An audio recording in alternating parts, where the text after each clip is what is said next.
لیکن میرے نبی کی آمد عجیب آمد ہے. بچہ پیدا ہوتا ہے ساتھ گندگی آتی ہے. میرے نبی پیدا ہوئے خوشبو پھیلتی چلی گئی, طہارت, خوشبو. بچہ پیدا ہوتا ہے, یہ ناف آنت ملی ہوتی ہے, اس کو باہر کاٹتے ہیں. میرے نبی پیدا ہوئے مقطوع السرہ, ناف کٹی ہوئی تھی, باہر نہیں کاٹا گیا. بچے کا ختنہ ہوتا ہے. میرے نبی ماں کے پیٹ سے ختنے کے ساتھ پیدا ہوئے, پاک پاکیزہ پیدا ہوئے, خوشبودار پیدا ہوئے. دائی حلیم, دائی وہ حیران ہیں, یہ کون ہے, یہ بچہ کیسا ہے؟ شفا بنت اسد, عبد الرحمن بن عوف کی والدہ, کہنے لگی امنہ یہ تیرا بچہ کیسا ہے؟ یہ بچہ کیسا ہے؟ پاک, خوبصورت. انہوں نے بچے کو ساتھ لٹایا. یہ بچہ 10 منٹ, 15 منٹ, 20 منٹ, میرے نبی نے کروٹ بدلی, ہاتھ رکھے, پورا سجدے میں چلے گئے, گھٹنے اٹھائے, سجدے میں گئے. لمبا سجدہ کر کے ٹورانٹو کے ایمان والے مرد عورتوں کو بتایا, نماز لے کر آ رہا ہوں, چھوڑنا نہیں.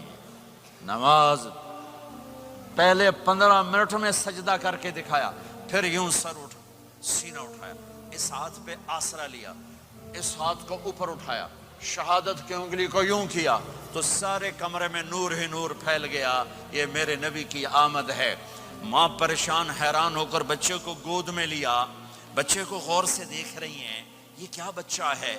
گھر کی چھت پھٹی اور ایک بادل اندر آیا, ایک دھند اندر آئی, جیسے سردیوں میں نظر کچھ نہیں آتا 2 فٹ پر, ایسے پورے کمرے میں دھند چھا گئی, نظر نہیں آ رہا, بچہ نظر نہیں آ رہا. اس کے اندر سے آواز آئی, طوفوا به مشارق الارض ومغاربها لیعرفوا باسمہ ونعتہ وصورتہ. اس بچے کو مشرق مغرب پھرا دو, کل کائنات پھرا کر بتا دو, جو ان کے پیچھے چلے گا اسے منزل ملے گی, جو ان کے پیچھے چلے گا اسے راستہ ملے گا, جو ان کے پیچھے چلے گا وہ جنت تک پہنچے گا, ورنہ بھٹک کے ہلاک ہو جائے گا.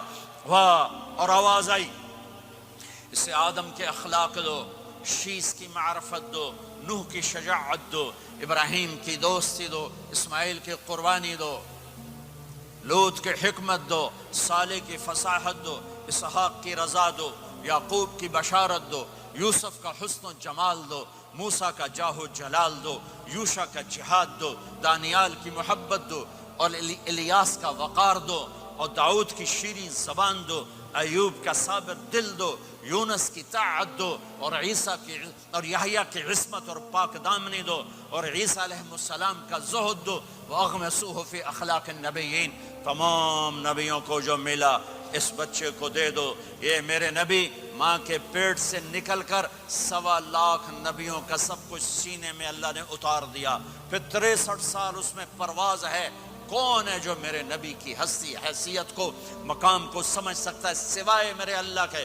ثم دنا فتدلى والنجم اذا هوى ما ضل صاحبكم وما غوى وما ينطق عن الهوى ان هو الا وحي يوحى علمه شديد القوى ذو مرة فاستوى وهو بالأفق الأعلى ثم دنا فتدلى فكان قاب قوسين أو أدنى فأوحى إلى عبده ما أوحى ما كذب الفؤاد ما رأى أفتمارونه على ما يرى ولقد رآه نزلة أخرى عند سدرة المنتهى عندها جنة المأوى إذ يغشى السدرة ما يغشى ما زاغ البصر وما طغى لقد رأى من آيات ربه الكبرى والضحى والليل إذا سجى ما ودعك ربك وما قلى وللآخرة خير لك من الأولى ولسوف يعطيك ربك فترضى تبارك الذي نزل الفرقان على عبده ليكون للعالمين نذيرا يا أيها النبي إنا أرسلناك شاهدا ومبشرا ونذيرا وداعيا إلى الله بإذنه وسراجا منيرا ألف لام را كتاب أنزلناه إليك لتخرج الناس من الظلمات إلى النور قد جاءكم من الله نور وكتاب مبين يا أيها الذين آمنوا لا تخونوا رائنا ولكن قولوا انظرنا يا أيها النبي يا أيها الرسول بلغ ما أنزل إليك من ربك وإن لم تفعل فما بلغت رسالته ألم نشرح لك صدرك ووضعنا عنك وزرك الذي أنقض ظهرك ورفعنا لك ذكرك إنا أعطيناك الكوثر فصل لربك وانحر إن شانك هو الأبتر. فلا